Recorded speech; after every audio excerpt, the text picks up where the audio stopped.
이제 말씀으로 들어갈 텐데, 제가 한번 말씀드린 적이 있습니다. 바울은 서신서를 기록할 때, 우리가 에베소서를 이제 우리가 지켜보고 있는데요, 공부하고 있는데, 서신서를 기록할 때 전반부는 어떤 문제를 다룬다고 그랬죠? 진리 문제, 교리 문제를 다루어요. 전반부에는. 후반부에는 어떤 문제를 다룬다고 그랬어요? 윤리 문제, 삶의 문제를 다룹니다. 삶의 문제. 여러분, 진리 문제는 굉장히 중요한 문제입니다. 그렇죠. 왜냐하면 우리가 믿는 믿음은 뭐냐 말이에요. 우리가 믿는 믿음은 도대체 뭔가? 우리는 누구를 고백하는가? 이것에 대해서 확실하게 알아야 된다. 이게 흔들리면 다 흔들리는 거예요. 이게 흔들리면요, 안 믿는 사람은 우리 똑같아요. 이 부분은 우리의 정체성이 됩니다. 그죠? 여러분, 우리는 하나님의 백성입니다. 믿으십니까? 하나님의 자녀입니다. 믿으십니까? 우리는 하나님의 아들 예수 그리스도를 믿습니다. 믿으십니까? 그리고 우리는 하나님의 은혜로 구원받습니다. 믿으십니까? 이런 문제들을 전반부에 딱 배치하고 있어요. 우리가 뭘 믿는가?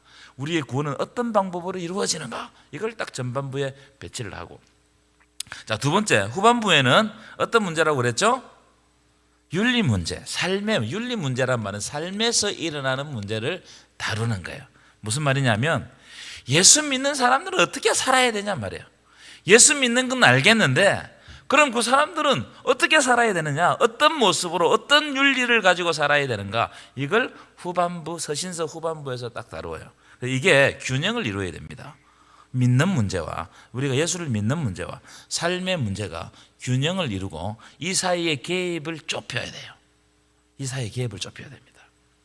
그래서 그리스도인들은 세상과는 다른 윤리를 가지고 사는 사람들입니다. 세상과는 다른 모습을 가지고 사는 사람들입니다. 그래서 세상하고 똑같으면 세상이 욕을 해요. 교회가 세상하고 똑같잖아요. 똑같은 짓을 하면 교회를 보고 손가락질합니다. 왜냐하면 우리를 보고 세상은 어떻게 하라고 살아야 된다, 너희들은 달라야 된다, 이렇게 이야기하고 있는 거예요.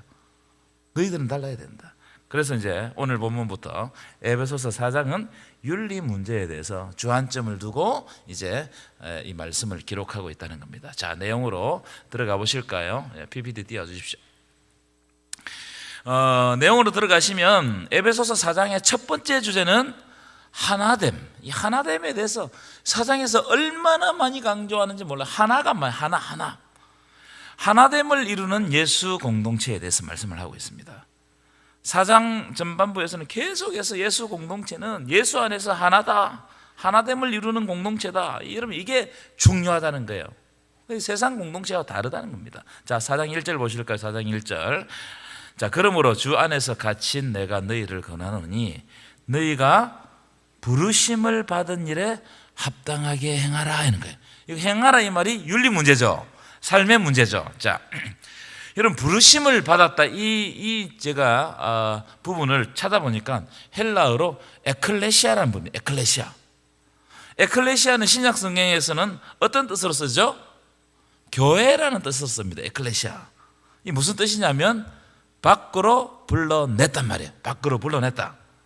세상 속에서 세속적으로 살아가는 사람들을 거기에 두지 않고 예수의 이름으로 예수의 거룩한 공동체로 불러냈다는 거예요. 여러분, 여기 앉아있는 모든 사람들은 예수님 앞으로 나와서 새로운 공동체를 이룬 사람들인 줄 믿습니다. 불러낸 거예요. 지금 이 시간은 불러낸 거예요. 여러분들이 온 것 같죠? 아니에요. 주님께서 마음에 감동 주셔서 이 자리에 앉게 된 거예요. 아멘이십니까? 이게 중요해요. 제가 요즘에 계속해서 이제 새벽 기도 마치고 난 다음에 제자리에 앉아서 묵상하고 기도하는 내용이 뭐냐면 부르심입니다. 부르심. 하나님이 과연 여기로 부르셨는가? 하나님이 과연 나를 여기에 세우셨는가? 세상에 많은 사람들이 있는데, 또 많은 목사들이 있는데, 진짜 나를 동부교회 목사로, 또 이 교회를 맡겨진 사역자로 부르신 그 부르심이 확실한가? 만약 여러분 생각해 보세요. 내가 여기 서 있는 것이 하나님의 부르심에 의해서 여기 있다면 나는 두려울 게 하나도 없습니다. 믿으십니까? 아무 두려울 게 없습니다. 뭐가 두렵습니까? 전능하신 하나님이 나를 불러주셨다는 것은 나를 책임져 주신다는 거예요. 나를 통해서 일하시겠다는 겁니다. 여러분, 우리가 때때로 사역을 하고 예수 믿을 때 두려움에 빠지고 불안하고 또 어떤 때는 내가 있는 자리가 뭐 짜증스럽고 분노가 치밀고 이런 일들이 생기죠. 왜 그러냐면은 그런 일이 생길 수밖에 없어요. 근데 그런 일을 관리하지 못하고 오래 간다는 것은 하나님의 부르심에 대해서 생각하지 않기 때문이에요. 하나님의 부르심. 여러분 다니엘을 한번 보세요. 다니엘은 하나님이 바벨론 이국 땅이잖아요. 이국 땅으로 부르셔서 하나님께서 그 땅 가운데 사용하게 하신다는 그것을 다니엘이 확실하니까 그가 이 다니엘이 어떤 환경에서도 예루살렘으로 향한 창을 향해서 기도하는 것을 멈추지 않습니다. 기도하면 죽어요. 그런데 다니엘을 바벨론으로 불러주신 하나님을 알기 때문에 기도하는 것을 멈추지 않아요. 그래서 그 땅에서 다니엘을 향한 하나님의 뜻이 있다는 것을 다니엘은 알았어요. 그 어린 다니엘이 어릴 때부터 알았어요. 그걸 깨달은 순간 다니엘은 자기 삶을 통해서 하나님의 뜻이 이루어지도록 자기를 하나님께 내어드리는 거예요. 두렵지 않는 겁니다. 여러분 전능하신 하나님이 부르셨다는 그 부르심의 확신이 있으면 두렵지 않아요. 여러분 지금도 여러분을 부르십니다. 믿으십니까? 여러분 이걸 정립해야 돼요. 우리가 시험에 들 수 있죠. 흔들릴 수 있어요. 그런데 그때 지금 이 순간에 흔들리는 이 순간에도 하나님이 나를 하나님의 자녀로 이 자리에 부르고 있다는 이 확신이 있으면 두려움이 없어집니다. 사라집니다. 왜냐하면 전능하신 하나님이 우리를 책임져 주실 것이기 때문이에요. 그렇다면 우리들에게 보이는 모든 문제, 우리에게 있는 모든 문제는 문제가 아니에요.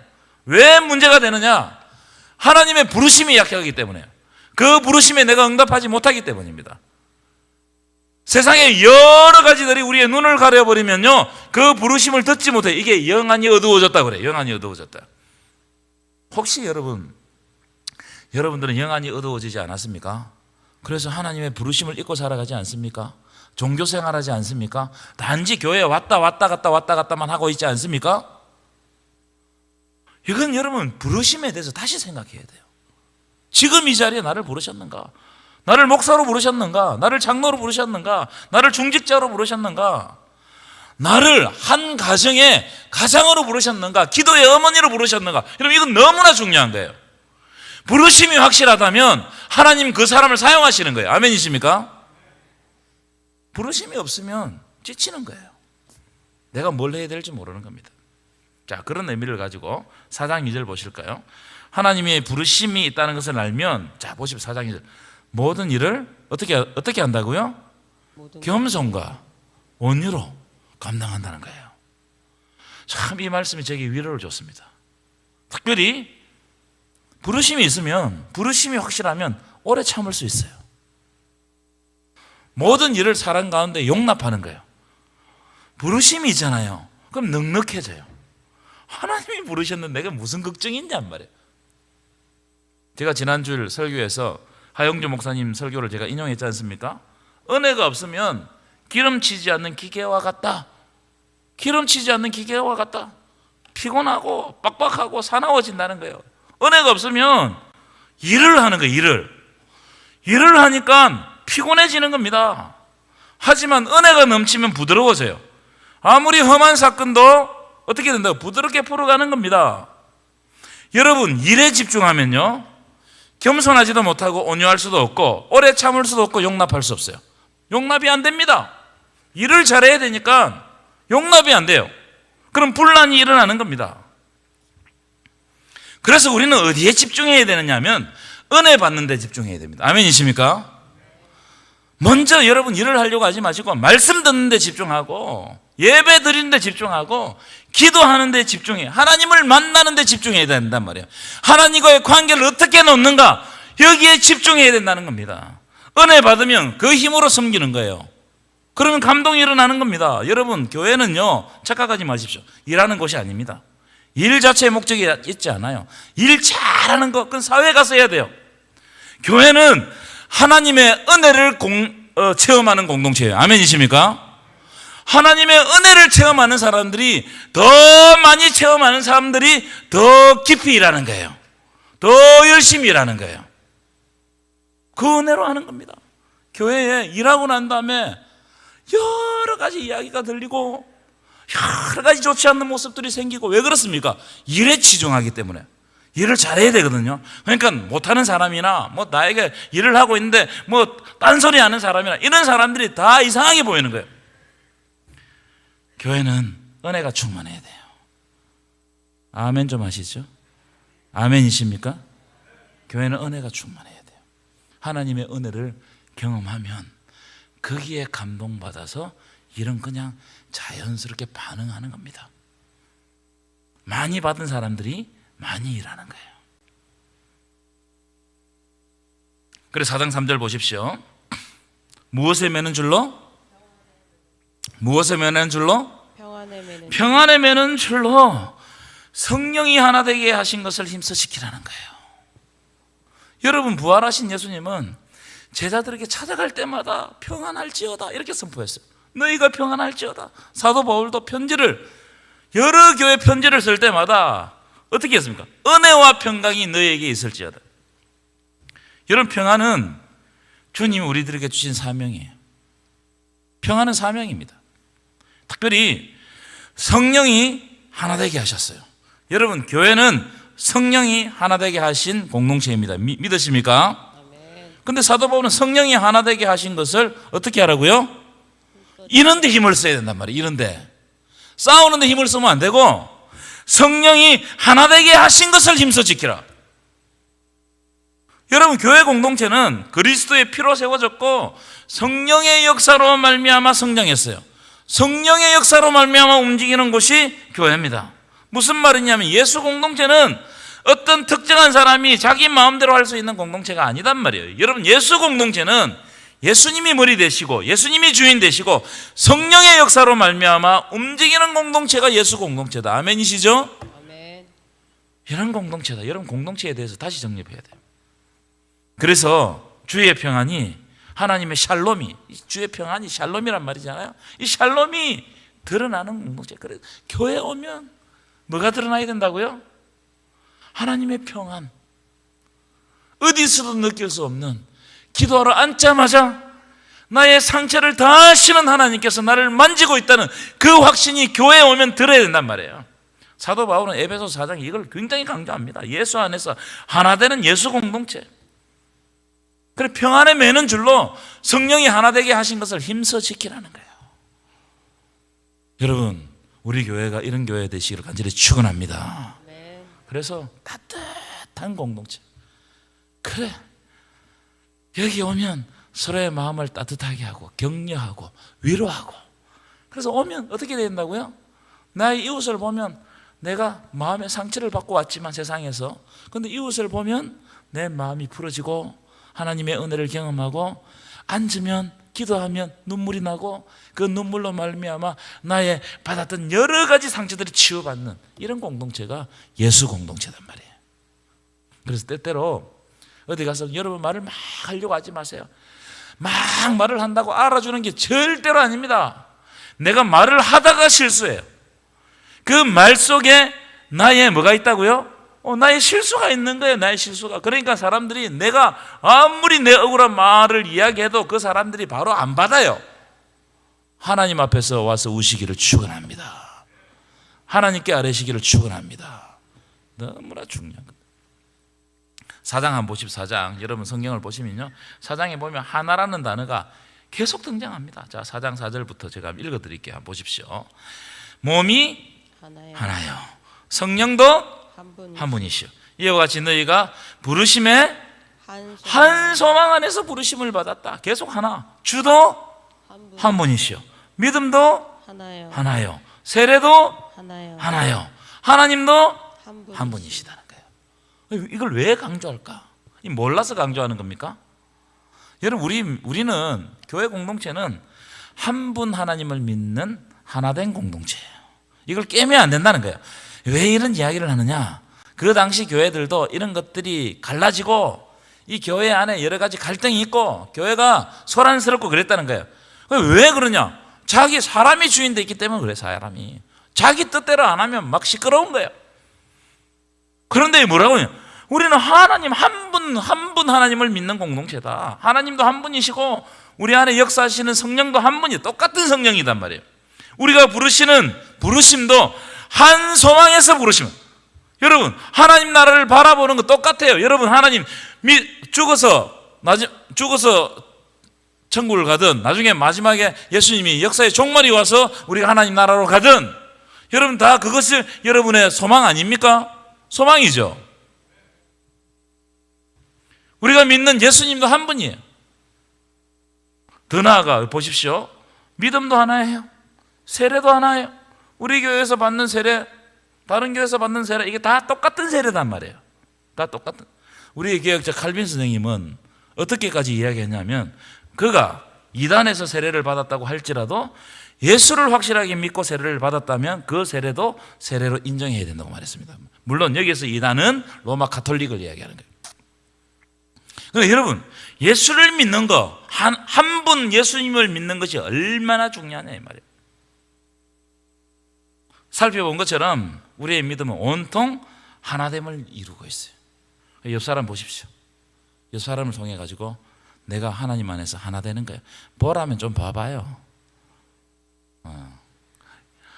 내 이웃을 통해 가지고 하나됨을 이루는 거예요. 성삼위의 하나님이 하나된 하나님이 되는 것처럼 우리는 교회 안에서 이웃을 통해서 서로가 마음을 나누고 격려하면서 하나 되는 거예요. 이게 교회 공동체다. 여러분, 인간적인 열심이나 의로 하나됨을 해쳐서는 안 됩니다. 이걸 주의해야 돼요. 우리가 보면 열심히 일하는 사람들이 꼭 문제를 발생시킬 때가 많습니다. 많이 일하는 사람들이 목소리가 클 때가 많아요. 그런데 우리 인간적인 열심이나 나의 의로 이 하나됨을 해쳐서는 절대로 안 된다. 이 말씀을 지금 우리에게 주고 있어요. 그러니까 여러분, 교회가 하나 된 것은 너무 중요해요. 왜냐하면 이 공동체는 하나님의 공동체, 주님께 순종하는 공동체. 자, 다만 4장 7절 보십시오. 4장 7절. 우리 각 사람에게 그리스도의 선물의 분량대로 은혜를 주셨다는 겁니다. 무슨 말입니까? 각자가 예수님으로부터 받은 은혜와 은사는 다를 수 있다는 거예요. 하나님이 그 개인의 특성에 맞게 다 다른 은사를 주십니다. 분량대로 주셨다 이런 표현을 하잖아요. 분량대로. 어떤 사람에게는 예컨대 은사로 따지면 예언하는 은사, 어떤 사람에게는 뭐 병 고치는 은사, 어떤 사람에게는 방언하는 은사, 여러 가지 은사를 각 사람에게 부어주셨어요. 받은 달란트가, 은사가 다 달라요. 달란트도 다 달라요. 여러분, 어떤 사역자가 뭘 잘한다고 해서 그분하고 나를 비교하면 안 돼요. 하나님 다 다르게 주셨어요. 여기에 서 있는 사역자는 하나님께서 주신 사역자라는 걸 인정해야 돼요. 하나님은 나의 인격과 나의 특성에 맞게 이 교회를 위해서 사역하게 하셨어요. 다른 사람 비교하면 절대로 안 됩니다. 비교하는 순간 내 인격 자체가 깨지고 망가지는 거예요. 어떤 분이 이런 말씀을 하시더라고요. 목사님, 방언 은사를 받고 싶은데 안 된다는 거예요. 여러분, 내가 노력해서 받을 수 있는 겁니까? 나는 사모할 뿐입니다. 모든 은사가 다 마찬가지예요. 모든 은사는 하나님이 분량대로 주시는 겁니다. 그 주권이 나에게 있는 것이 아니고 하나님께 있어요. 아멘이십니까? 그 주권이 누구에게 있다고요? 하나님께 있다는 거예요. 주시는 분은 하나님 마음대로 주시는 거예요. 왜냐하면 우리는 잘 몰라요. 근데 하나님은 우리의 상황과 우리의 분량을 너무나 우리의 특성을 너무나 잘 아시기 때문에 우리에게 맞는 은사를 주시는 거예요. 그래서 어떤 분은 이런 이야기 합니다. 목사님, 하나님의 은혜가 불공평한 것 같아요. 왜냐하면 저 사람은 보면 너무나 쉽게 신앙생활 잘하는 것 같고 나는 보면 너무 어렵다는 거예요. 아닙니다, 여러분. 그 분량대로 그 개인의 특성에 맞게 하나님께서 그를 이끌어 가십니다. 여러분, 쉬워 보이는 사람 있죠? 말을 안 해서 그렇지 그 집에 들어가면요 쏙 썩는 일이 한두 개가 아닙니다. 사람은요 그 집안의 그 상황에 여러 가지 일이 일어납니다. 그런데 표현을 어떻게 하는 거예요? 그렇게 할 뿐이에요. 그냥 좋은 것만 보고 사는 거예요. 비슷비슷한 그런 고난들이 있습니다. 자, 그런 의미에서 보면 직분도 마찬가지. 직분도 마찬가지입니다. 자, 한번 읽어봅시다. 4장 11절 함께 읽겠습니다. 시작. 그가 어떤 사람은 사도로, 어떤 사람은 선지자로, 어떤 사람은 복음 전하는 자로, 어떤 사람은 목사와 교사로 삼으셨으니. 여러분, 하나님 주시는 직분도 다 다르다. 여러분들이 다 목사면 어떻게 하겠어요? 여러분 다 목사면 큰일 날 겁니다. 특별히 목사가 더 많아지면 안 돼요. 여러분들이 여기 앉아있는 분들 다 장로가 되면 어떻게 되겠어요? 어떻게 되겠습니까? 여러분들이 은혜 받았다고 다 선교사로 떠나버리면 이 땅에 있는 교회들, 우리 가정은 어떻게 하겠어요? 그래요, 안 그래요? 그러면 고개를 끄덕끄덕 한번 해보세요. 오늘 이상하게 반응을 안 하시네. 반응을 안 하는 날은 빨리 일찍 마치기를 바라는 날인데 오늘 내가 설교를 길게 준비했어요. 일찍 마칠 생각이 없습니다. 제가 무슨 말씀을 드리려고 하느냐면은 하나님이 분량대로 은사를 주시고 각자에 맞게 직분을 주신단 말이에요. 부르심이 다르단 말이에요. 부르심이. 그러니까 여러분, 나에게 주신 직분과 나에게 맡겨진 일, 내가 있는 자리, 내가 하는 일, 이걸 잘 봐야 돼요. 남하고 비교하지 말라는 거예요. 4장 12절에 그 해답이 나와 있습니다. 4장 12절. 왜 다른가? 우리 다 하나 된다고 그랬는데 왜 모양이 다 다른가? 자, 4장 12절입니다. 일단 읽고 말씀을 드리겠습니다. 4장 12절 시작. 이는 성도를 온전하게 하여 봉사의 일을 하게 하며 그리스도의 몸을 세우려 하심이라. 여러분, 이 말씀은 굉장히 중요한 말씀입니다. 왜 우리가 다 다른가? 교회는 어떤 곳인가? 이걸 딱 우리들에게 보여주는 거예요. 세 가지 이유인데, 첫 번째, 성도를 온전하게 하는 거예요. 여러분, 우리가 섬기는 거, 우리가 봉사하는 거, 우리가 사명을 감당하는 거, 일을 효율적으로 하기 위함이 절대로 아닙니다. 일을 잘하기 위함이 아니에요. 그럼 뭐냐면은 예수 믿는 성도가 예수 안에서 온전해지게 하기 위함인 거예요. 이걸 잘 알아야 됩니다. 이게 가장 첫 번째 고려해야 될 대상입니다. 우리는 효율성에 너무 민감해요. 이렇게 하면 잘하고 저렇게 하면 잘하고 이렇게 하면 잘 되고 이렇게 하면 부흥하고 이렇게 하면 커지고. 여러분, 교회는 효율적이지 않아도 됩니다. 물론 효율적이면 더 좋겠지만 효율적이지 않아도 돼요. 여러분, 십자가가 효율적입니까? 하나님의 방법은 효율이 아니에요. 희생이 희생. 하나님의 방법은 빠르게 가지 않아요. 느리게 가요. 희생입니다. 죽는 거예요.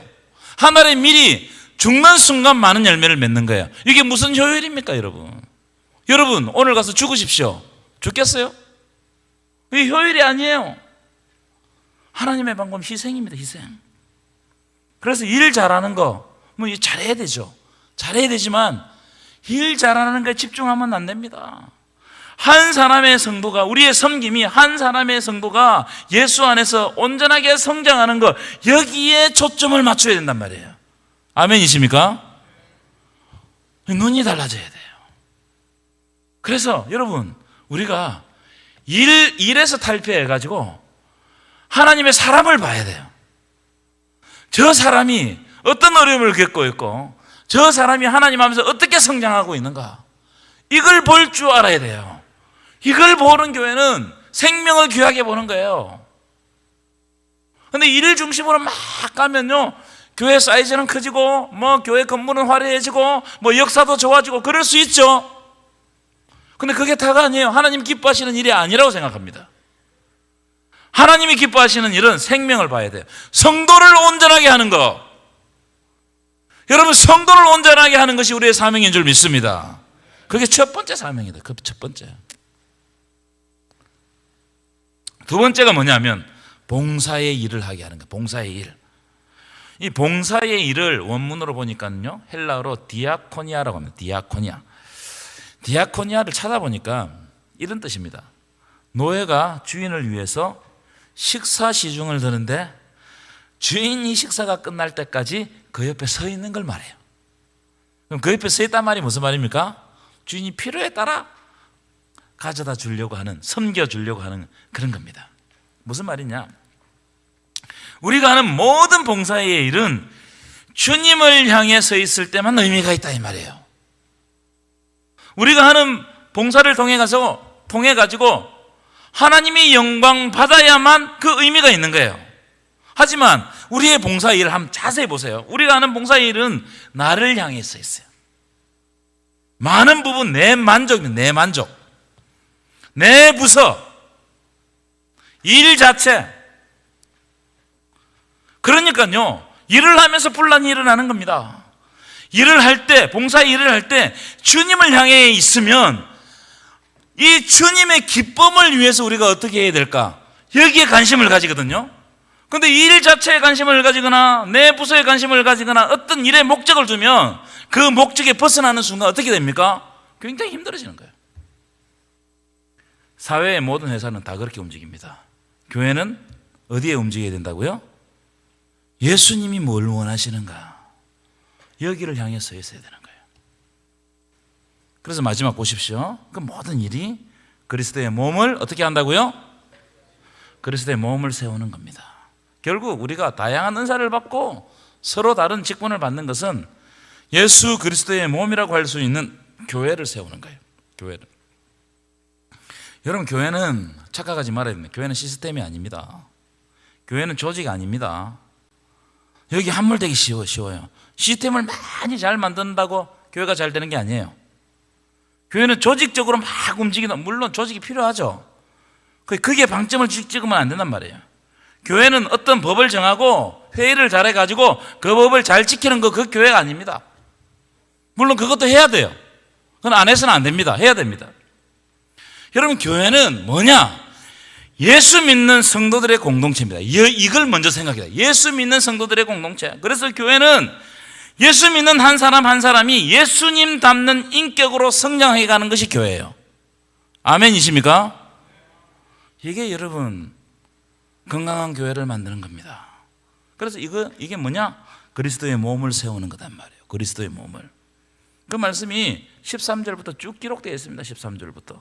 자, 한번 보십시오. 우리가 다 하나님의 아들을 믿는 것과 아는 일에 하나가 되어 온전한 사람을 이루어 누구의 장성한 분량이라고요? 그리스도의 장성한 분량이라는 거예요. 이게 그리스도의 장성한 분량이 충만한 데까지 이르니. 자, 15절도 보십시오. 오직 사랑 안에서 참된 것을 하여 범사에 누구에게까지 자라갈지라? 그에게까지. 예수에게까지. 예수입니다. 예수에게까지 자라갈지라. 그는 머리니 곧 그리스도라. 분명하게 이야기하고 있습니다. 우리가 바라봐야 될 대상은 예수 그리스도시다. 우리는 예수님 바라보고 성장해야 된다. 사람 보면 무너집니다. 사람이 만든 것을 의지하면 무너집니다. 우리의 모든 것은 예수를 바라볼 때 그리스도의 몸이 세워지는 거예요. 역사상에 있었던 많은 교회들이 있습니다. 로마 가톨릭부터 동방정교회, 초대교회, 많은 교회들이 있습니다. 그런데 그 교회들이 다 무너져 갔어요. 왜 무너져 갔느냐? 예수 그리스도께까지 자라지 않는 거예요. 교회 시스템에, 건물에, 법에. 여기 함몰되어 버리면요, 그것 가지고 싸우다가 인간적인 막 이런 혈기가 발동돼 가지고 그거 하다가 무너지는 겁니다. 어디를 바라봐야 되느냐? 교회가 어디를 바라봐야 되느냐? 이게 지금 오늘 우리 주는 말씀이라는 거예요. 저도 이 말씀을 오늘 묵상하다가 깜짝 놀랐습니다. 왜냐하면 제 모습을 보니까 목회 좀 잘해보려고, 뭘 좀 잘해보려고 막 이거 고민하고 앉아있을 때가 많거든. 이걸 어떻게 하면 이걸 잘해보지? 물론 잘하는 거 중요하죠.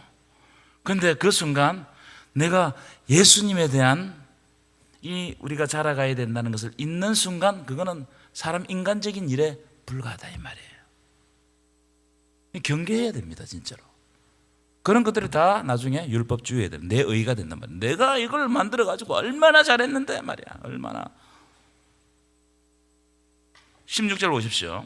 유기적인 공동체에 대해서 말씀하고 있습니다. 그에게서 온몸이 각 마디를 통하여서 도움 받음으로 연결되고 결합되어 각 지체의 분량대로 역사하여 몸을 자라게 하며 사랑 안에서 스스로 세우는 자. 여기에 여러분 중요한 것은 각 분량대로 역사하는데 사랑 안에서 살아가는 거예요. 그래서 교회는 뭐가 중요하다고요? 사랑이 중요해요. 여러분 교회는 사랑의 공동체임을 믿으시기 바랍니다. 사랑의 공동체다. 그래서 무엇보다 중요한 것은 예수 그리스도의 사랑이 우리를 통해서 표현되는 거예요. 많은 사람들이 예수 안에서 자라가는 거예요. 오직 예수, 오직 예수. 중요합니다, 여러분. 이걸 버리는 순간 교회는 다른 공동체와 독특성을 잃어버립니다. 나는 어디에 서 있는가? 나는 누구를 믿고 있는가? 나는 그럼 어떻게 하나님 바라보고 살아야 되는가? 이걸 생각하고 고민하고 기도해야 돼요. 그런 놀라운 하나님의 백성 되시기를 간절히 축원합니다.